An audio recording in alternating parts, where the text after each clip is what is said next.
हमारे मित्र और जिसे मैं अपना छोटा भाई मानता हूं, ऐसे भारत के लॉ मिनिस्टर श्री किरण रिजिजू जी और आर्म्ड फोर्सेस ट्रिब्यूनल के chairperson justice Rajendra Menon ji, member armed forces tribunal lieutenant general PM Harish, justice Sunita Gupta, member armed forces, Shri AK Trivedi ji, president armed forces tribunal bar association, Shri Rajeev Manglik, secretary armed forces tribunal bar association, air chief marshal VR Chaudhari, chief of air staff, admiral R Hari Kumar ji, chief of naval staff, and general Manoj ji Pande, chief of army staff, और यहाँ पर armed forces tribunal के जो न्यायमूर्तिगण बैठे हैं उनको भी संबोधित कर रहा हूं, मीडिया के मित्रों को भी, और एडवोकेट्स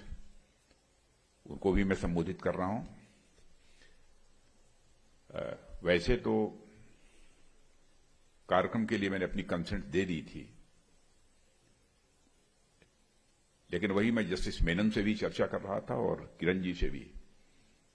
लगातार कार्यक्रमों की के कारण इतनी अधिक व्यस्तता रही कि मुझे पहले रात तक यह लग रहा था कि इस कार्यक्रम को हमको स्किप करना पड़ेगा, लेकिन मैंने कहा कि जिस कार्यक्रम में जा रहा हूं उसमें जस्टिस की बहुत ही अहमियत होती है, और यदि मैं ऐसा करूंगा तो सचमुच डिफेंस मिनिस्टर रहते हुए इस आर्म्ड फोर्सेस ट्रिब्यूनल के साथ जस्टिस नहीं होगी। इसीलिए यहां आने का मैंने फैसला किया, क्योंकि जो हमारे लॉ मिनिस्टर थे, हमारे चेयरपर्सन आर्म्ड फोर्सेस ट्रिब्यूनल के यहां पर थे, कोई बहुत आवश्यकता हमारी नहीं थी, क्योंकि ये लोग जो भी कहते हैं वो सब करता ही हूं मैं।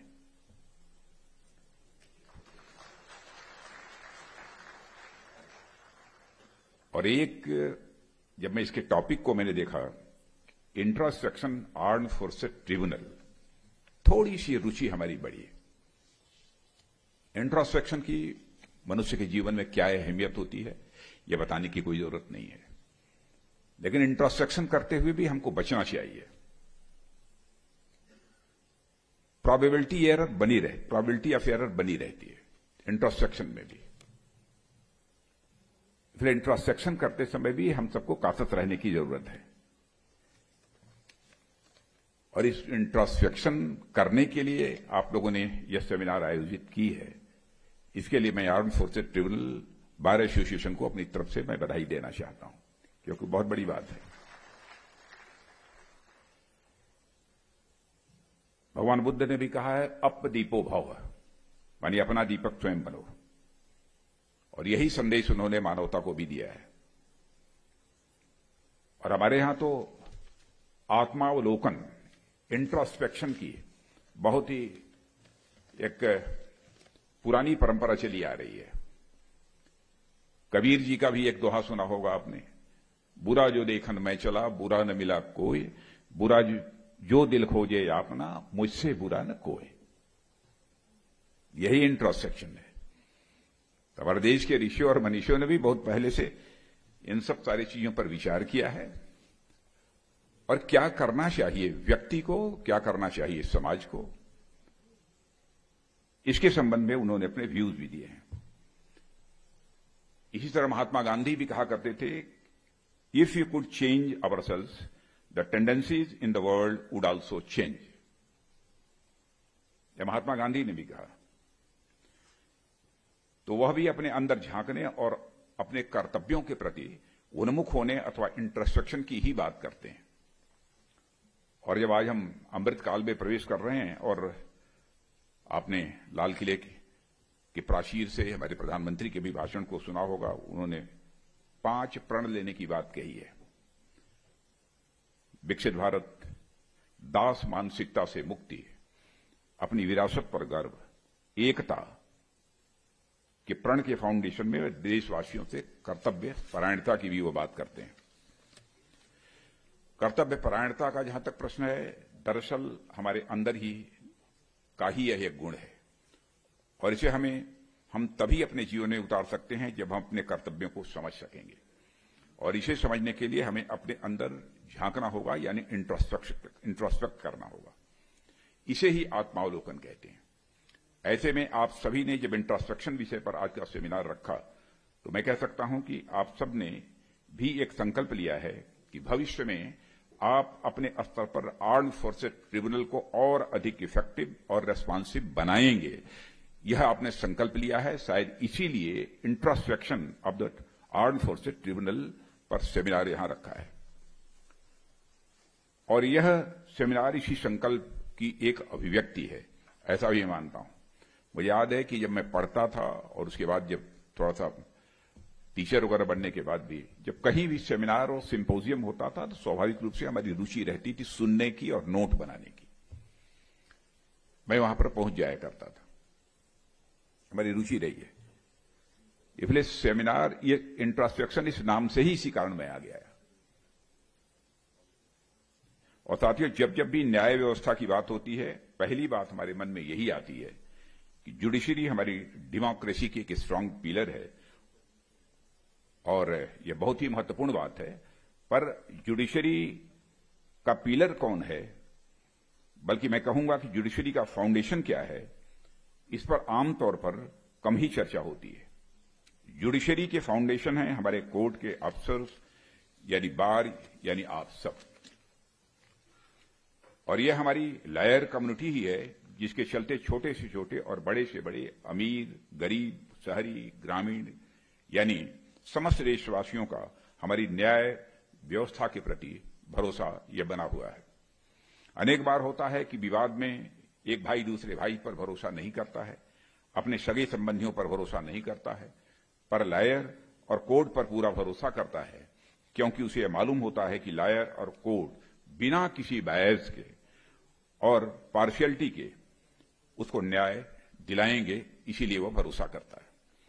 हमारे लॉयर्स जस्टिस की स्पिरिट का एक जीता जागता उदाहरण है, ऐसा मैं मानता हूं। और यह जस्टिस की स्पिरिट ही थी जिसके चलते स्वतंत्रता संग्राम में लॉयर्स ने अपना महत्वपूर्ण योगदान दिया। न केवल स्वतंत्रता संग्राम में बल्कि आजादी के बाद भारत को एक नया आकार देने में भी और इसकी दशा और दिशा तय करने में भी लॉयर्स की एक बहुत ही महत्वपूर्ण भूमिका रही है। चाहे महात्मा गांधी हों, चाहे वो पंडित जवाहरलाल नेहरू हों, चाहे श्री राजगोपालाचारी हों, बाल गंगाधर तिलक हों, डॉक्टर राजेंद्र प्रसाद हों, यश श्रीनिवास अयंगर हों, सरदार वल्लभ भाई पटेल हों या डॉक्टर भीमराव अंबेडकर हों, ऐसे एक नहीं अनेक नाम हैं जिनके योगदान के बिना हमारा भारत वह भारत नहीं होता जो कि आज वह है। न्याय की भावना हमारे स्वतंत्रता सेनानियों के मन में भी विद्यमान थी और हमारे संविधान निर्माताओं के भी मन में विद्यमान थी, जिन्होंने संविधान के रूप में भारत के भविष्य का खाका खींचा था। और हमारी आजादी के 75 वर्ष पूरे हो चुके हैं। ऐसे में आज जब आर्म्ड फोर्सेस ट्रिब्यूनल आत्मनिरीक्षण की ओर आगे बढ़ रहा है तो यह निश्चित ही प्रशंसनीय है। साथियों, आर्म्ड फोर्सेस ट्रिब्यूनल पर विचार करें तो जो पहली बात हमारे मन में आती है वह यह कि इस ट्रिब्यूनल की हमें आवश्यकता ही क्यों पड़ी। केवल इसी ट्रिब्यूनल की नहीं बल्कि जितने भी ट्रिब्यूनल हैं आखिर उनकी स्थापना की जरूरत ही क्यों पड़ी। इसका कारण हमें हमेशा अपने जहन में बिठाए रखना चाहिए और ये कारण ही दरअसल में हमारे ये मैंडेट हैं।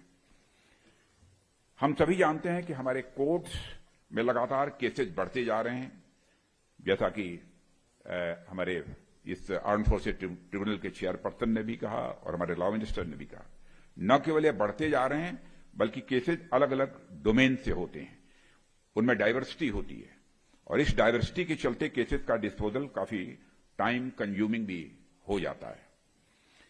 परिणाम यह होता है कि तारीख पर तारीख लगती जाती है और केसेस की पेंडेंसी भी बढ़ती जाती है। कई बार तो कोर्ट कचहरी के चक्कर में पड़कर इंसान का सब कुछ खत्म हो जाता है पर मुकदमा खत्म नहीं होता।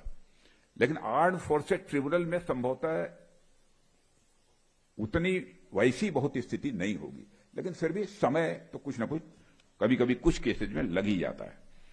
लेकिन हमारे आर्म्ड फोर्सेस ट्रिब्यूनल के चेयरपर्सन ने इस ओर बहुत ही अधिक ध्यान दिया है। मुझे मालूम है कि आप सब बहुत अच्छे, ईमानदार और कर्तव्यनिष्ठ लॉयर्स हैं और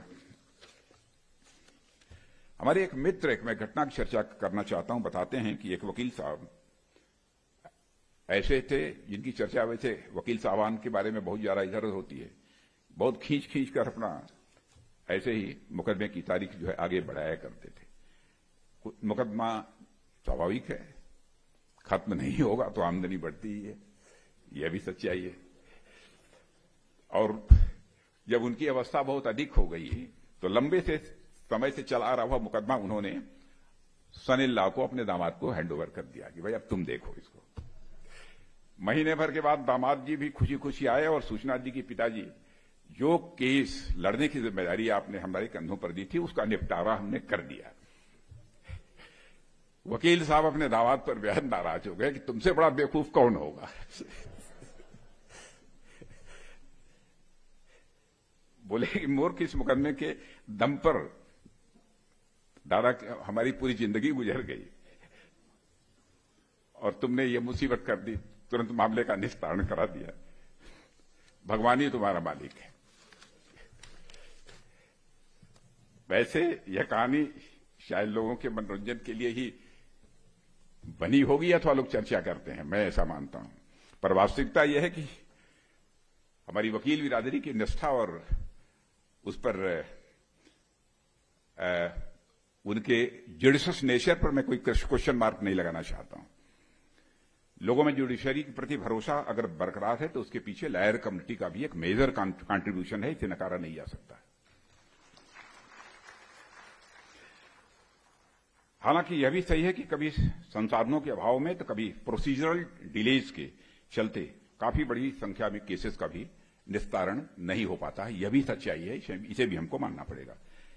आज की डेट में हम देखेंगे तो जैसा कि हमारे लॉ मिनिस्टर किरण जी कह रहे थे कि 5 करोड़ केसेस देश भर में पेंडिंग है। क्यों? यही है ना, पहुंचने वाले हैं, मतलब इसकी प्रतीक्षा की जा रही है कि हो जाए। ऐसे में डोमेन स्पेसिफिक ट्रिब्यूनल्स की परिकल्पना की गई है। इसीलिए ट्रिब्यूनल्स की कल्पना की गई है कि specialized tribunals domain specific cases को शीघ्रता से डिस्पोज ऑफ करने में ये अधिक सक्षम होते हैं। और मैं कहना चाहूंगा under the chairmanship of justice Menon यह आर्म्ड फोर्सेस ट्रिब्यूनल इस काम को कर रही हैं। वैकेंसीज हैं, लेकिन वैकेंसीज को फिलअप करने का भी काम लगभग पूरा हो चुका है और सारी वैकेंसी जल्दी फिलअप हो जाएंगी, अभी चीज प्रोसेस में है। ट्रिब्यूनल्स की इंपॉर्टेंस का जहां तक सवाल है, ट्रिब्यूनल्स की इंपॉर्टेंस का अंदाजा इसी से लगाया जा सकता है कि हमारे कॉन्स्टिट्यूशन के एक्सेप्टेंस के साथ ही ट्रिब्यूनल एग्जिस्टेंस में आने शुरू हो गए थे उसी समय से। Income tax appellate tribunal, central administrative tribunal, administrative tribunal, इसी तरह वाटर डिस्प्यूट ट्रिब्यूनल, मैंने कई ट्रिब्यूनल्स एग्जिस्टेंस में आए। कंज्यूमर डिस्प्यूट ट्रिब्यूनल भी बना और बदलते समय के अनुरूप न्याय संबंधी आवश्यकताओं को पूरा करने में ट्रिब्यूनल्स की महत्वपूर्ण भूमिका रही है। और मैं यह मानता हूं कि ट्रिब्यूनल्स की यह भूमिका आगे और अधिक बढ़ने वाली भी है। मित्रों, हम सब यह जानते हैं कि कोई भी व्यक्ति कोर्ट की शरण में तभी लेता है जब उसके अधिकारों को प्राप्त करने के सारे अन्य रास्ते बंद हो जाते हैं और यह बड़ी आशा के साथ कोर्ट और लॉयर्स के पास आता है। अब ऐसे में अगर उसको न्याय मिलने में देरी होती है तो स्वाभाविक रूप से देश की न्याय व्यवस्था से उसका भरोसा डिगने लगता है और किसी के साथ अन्याय होना केवल इंडिविजुअल और तात्कालिक प्रभाव वाला ही नहीं होता है, बल्कि यह न्याय न पाए हुए आदमी के साइकी पर भी प्रभाव डालता है और उसके सामाजिक रूप से दूरगामी नकारात्मक परिणाम भी होते हैं। उसे पूरी न्याय व्यवस्था, पूरा समाज और पूरा राष्ट्र जैसे अन्यायी दिखने लगता हो। सबने हमारे साथ अन्याय किया है, वो ऐसी एक फीलिंग उसके अंदर डेवलप होती है। इसलिए हमारी परंपरा में जस्टिस को अत्यंत महत्वपूर्ण स्थान प्राप्त है और मैं कहूं कि बहुत ही विशिष्ट स्थान प्राप्त है। यह भी कहना अक्षरपूर्ण नहीं होगा। हमारे यहां कहा भी गया है, न्यायमूलम सुराज्यम स्यात्, यानी सुराज्य का आधार ही, मूल आधार ही न्याय है। अगर न्याय में कोई बाधा पड़ती है अथवा न्याय के ऊपर अन्याय को यदि प्रश्रय मिलता है तो सुराज्य को डस्ट होने से कोई बचा नहीं सकता है। और हमारी हिस्ट्री और लिटरेचर में अनेक ऐसे उदाहरण मिलेंगे जो इनजस्टिस के कारण हुए विनाश की कहानी कहते हैं। द्वापर युग में द्रौपदी के साथ हुए अन्याय के बारे में आज कौन नहीं जानता है, जो आगे चलकर महाभारत युद्ध और समस्त कौरव कुल के विनाश का कारण बनता है। यह बड़ा उदाहरण है। इसी तरह आप सभी एक तमिल इपिक सिलप्पाधिकारम, शायद इनमें से कुछ लोगों ने पढ़ा हो, उसका हिंदी ट्रांसलेशन मैंने पढ़ा था, उससे शायद परिचित होंगे। इसमें कोवलम नाम का एक व्यक्ति, इस बात को मैं समझता हूं कि जस्टिस मेनन साहब जानते होंगे, पढ़ा होगा, जरूर आपने पढ़ा होगा, क्योंकि इस न्यायपालिका में भी आप जिम्मेदारी निभा रहे हैं। तो इनमें कोवलम नाम के एक व्यक्ति अपनी पत्नी कन्नगी की जो एंकलेट है, अपनी पत्नी के एंकलेट लेकर वह बाजार में बेचने के लिए जाता है, जिससे कुछ पैसा जो भी प्राप्त होता है वो पैसा प्राप्त करता है, धनराशि लेता है और उसके बाद व्यापार करने की वो कोशिश करता है। पर होता क्या है, ठीक वही एंकलेट से मिलता जुलता एक वहां की जो महारानी थी, कुछ दिन पहले उनकी एंकलेट, उससे मिलती जुलती एंकलेट थी, उस महारानी की एंकलेट चोरी हो गई थी। कोवलम दुर्भाग्यवश उसी व्यापारी के पास पायल लेकर जाता है, वह एंकलेट को लेकर जाता है जिसने रानी की एंकलेट को चुरा लिया था, उसी के पास लेकर जाता है। अब कोवलम के साथ मिलती जुलती एंकलेट देखकर वह व्यापारी बहुत खुश होता है और व्यापारी अपने बचने और इनाम पाने के लालच में कोवलम पर रानी की एंकलेट की चोरी का आरोप लगाता है और उसे राजा के समक्ष प्रस्तुत करता है। राजा बिना कुछ सोचे समझे सीधे उसको जो है कोवलम को मृत्युदंड की सजा दे देता है। यह कहानी है। और कोवलम की मृत्यु का पता कन्नगी को लगता है, पत्नी को। वह राजा को कंडेम करती है और श्राप देती है, जिसमें पांड्य राजा की मृत्यु होती ही है, साथ ही मदुरई का उसका संपूर्ण राज्य भी जलकर खाक हो जाता है। आह की, वेदना की, आग कितनी प्रचंड होती है, तो जिसे कहते हैं प्रबल होती है, इसकी हम कल्पना कर सकते हैं इस प्रसंग के माध्यम से। ये प्रसंग बताते हैं किसी समाज और राष्ट्र में न्याय का क्या महत्व होता है, उसे सुनिश्चित करने का राज्य का हर संभव प्रयास होना चाहिए।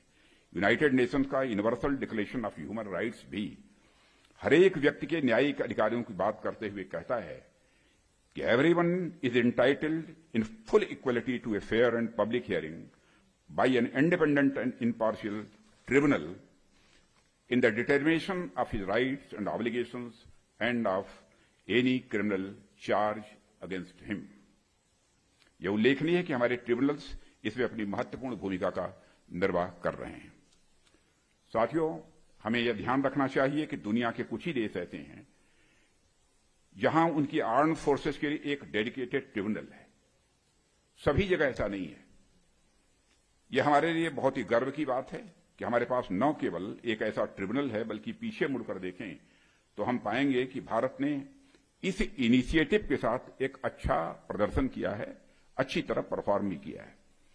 यह अत्यंत महत्वपूर्ण है कि भारत में आर्म्ड फोर्सेस ट्रिब्यूनल के पास ओरिजिनल और एपिलेट दोनों ज्यूरिडिक्शन है, जबकि आज भी इंग्लैंड और अमेरिका जैसी डेवलप्ड कंट्रीज में उनके पास अपनी आर्म्ड फोर्सेस से संबंधित मामलों से निपटने के लिए ओरिजिनल पावर्स नहीं है। सरकार इसे और अधिक रेस्पॉन्सिव बनाने के लिए कमिटेड है और लगातार यह सरकार उस दिशा में प्रयास भी कर रही है, ताकि जिन उद्देश्यों की प्राप्ति के लिए ट्रिब्यूनल बनाए गए थे, उन उद्देश्यों की प्राप्ति हो सके। आर्म्ड फोर्सेस ट्रिब्यूनल ने अपनी अब तक की यात्रा में सर्विंग सोल्जर्स और एक्स सर्विसमैन की लेजिटिमेट एस्पिरेशंस को पूरा करने में बहुत ही महत्वपूर्ण भूमिका निभाई है।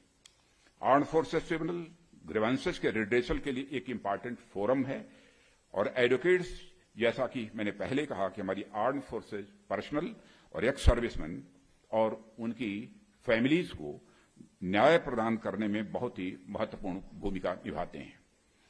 जो लोग सीमाओं पर हमारे देश की सुरक्षा करते हैं, आप सब उनके हितों और अधिकारियों की रक्षा करते हैं, ऐसा मेरा मानना है।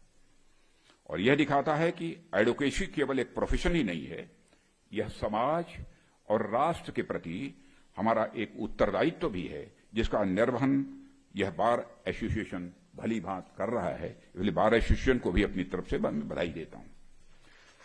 भविष्य में आर्म्ड फोर्सेस ट्रिब्यूनल अपने अंदर बदलाव लाएगा और जो भी करना होगा, जो भी आवश्यक होगा, वह निश्चित रूप से करेगा। क्योंकि जस्टिस मेनन को मैं केवल जब से ट्रिब्यूनल के चेयरमैन बने तब से नहीं जानता हूं, बहुत पहले से इनको जानता हूं। इसलिए मैं इस संबंध में पूरी तरह से आश्वस्त हूं और मैं गवर्नमेंट की तरफ से कहना चाहता हूं, जो भी आपको इसमें रिफॉर्म करना हो, उसमें गवर्नमेंट की तरफ से भरपूर सहयोग आपको प्राप्त होगा। जुडिशियल ऑर्डर्स के इम्प्लीमेंटेशन में कहीं किसी प्रकार की देरी होती है, उन मामलों को सामने लाया जाना चाहिए और उन पर कार्रवाई होनी चाहिए। और यह अत्यंत महत्वपूर्ण है कि किसी भी पर्सनल को न केवल न्याय प्राप्त हो, बल्कि समयबद्ध तरीके से न्याय प्राप्त हो, यह आवश्यक है। कहा भी गया है कि justice delayed is justice denied. और हमने एक सिस्टमेटिक प्रोसीजर डेवलप कर टाइमली जस्टिस डिलीवरी को अपने चार्टर में लाने का हमें प्रयास करना चाहिए। हालांकि ऐसा करते समय हमें अत्यंत सावधानी बरतने की भी जरूरत है, अन्यथा जस्टिस हरीड जस्टिस बरीड का भी यह खतरा बना रहता है। ऐसे में टाइम और प्रोसीजर के बीच बैलेंस बनाते हुए चलना, मैं मानता हूं कि आज के समय की एक महत्वपूर्ण मांग है।